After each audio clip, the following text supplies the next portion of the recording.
Welcome to part 6 of the little-known drivers of Easter. I'm John Bridges. I'm a Christian minister and the author of The Blood of Innocents. In the past few weeks, we've been looking at how Jesus was seen by the people in Jerusalem during the first Easter. His radical teaching was very different to the way that the Hebrew authorities saw their faith, so he was hated by many of the powerful, but loved by many of the poor and marginalized. In the last week before Passover, Jesus arrived back in Jerusalem.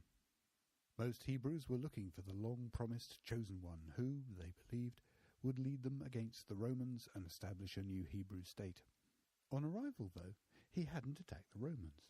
Instead, he'd attacked the sellers of animals and sacred currency in the temple, effectively telling the temple priests that they'd forgotten the real calling of Israel and were part of God's problem just as much as the heathens that they despised. Since Jesus undermined the powerful in the eyes of the people, the priests were very keen to get rid of him. The Holy Land was, though, in those days, a Roman province, and so only the Romans did executions. So that meant the Hebrew priests had to convince the Romans that Jesus had committed a capital crime. Jesus, however, had proved too clever to be entrapped, and too popular to be publicly arrested. Their best remaining chance was an offer from one of Jesus' followers to arrange a meeting the night before the Passover started. It was the priest's last chance to arrange his death before the religious festival made it impossible. Today's extract from Blood of Innocents is an imagined conversation between Caiaphas, the high priest, Jonathan, his head of temple guards, and Eleazar, the lawyer that they're using to get Jesus convicted of sedition, a capital crime. It's now Thursday, and they're discussing how to get Jesus executed by the Romans before sunset on Friday. Evidence, smiled Eleazar. Do we actually have any witnesses yet? Someone, for instance, who would testify that Jesus was inciting resurrection? Otherwise, frankly, Pontius Pilate may enjoy taking public credit for releasing an innocent man. Well, no, said Jonathan, in a rather sour tone. If anything, Jesus has been a model of civic loyalty. Give the emperor what he's owed. He's talked about being Son of Man, which could be a messianic interpretation of the prophecy of Daniel, but we've no witnesses to support the allegation.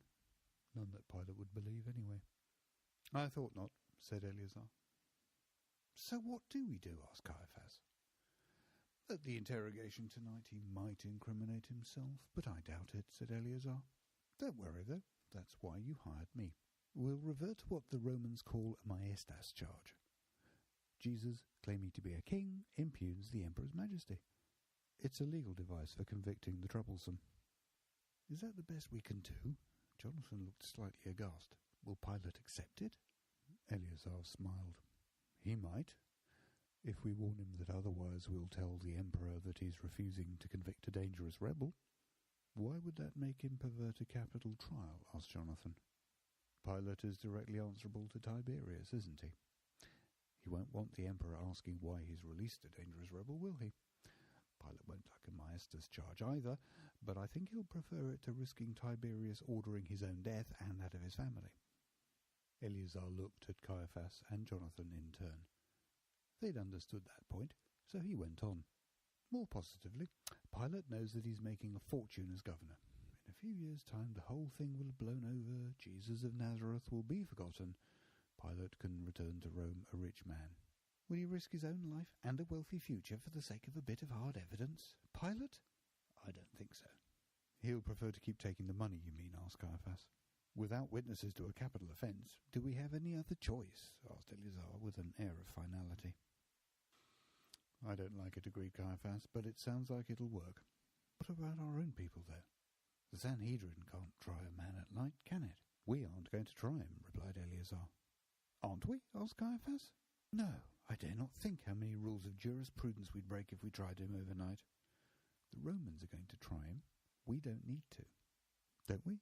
Asked Caiaphas, slightly mystified. No, said Eleazar. We need to get him to admit in front of reliable witnesses to blasphemy. We don't need to convict him of blasphemy in a court of law. We know he isn't really Messiah. We just need reliable people to hear him say some blasphemous things. Then we can tell the Hebrew people, quite truthfully, that he publicly contravened the law of Moses. Having got him to admit that he thinks he's the Messiah or Son of God or the Son of Man or whatever he wants to call himself, we've got everything we need. Then the Romans will try him for sedition.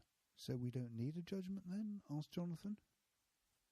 I don't need Jesus to be convicted by the Sanhedrin to know he's a charlatan, do I? Asked Eleazar. Do either of you? No. Does anyone else? No. After a pause, Caiaphas summed up his understanding. Eleazar, let me see if I've got the whole picture. Jonathan and his troops arrest Jesus tonight, with help from this Judas Iscariot. Then hold an inquiry so we can convince our people that Jesus is a blaspheming charlatan. Morning, we hand Jesus over to the Romans for a capital trial for sedition. There we're going to rely on Pilate deciding to execute Jesus for impugning the emperor's dignity, so that he can keep amassing his fortune as governor.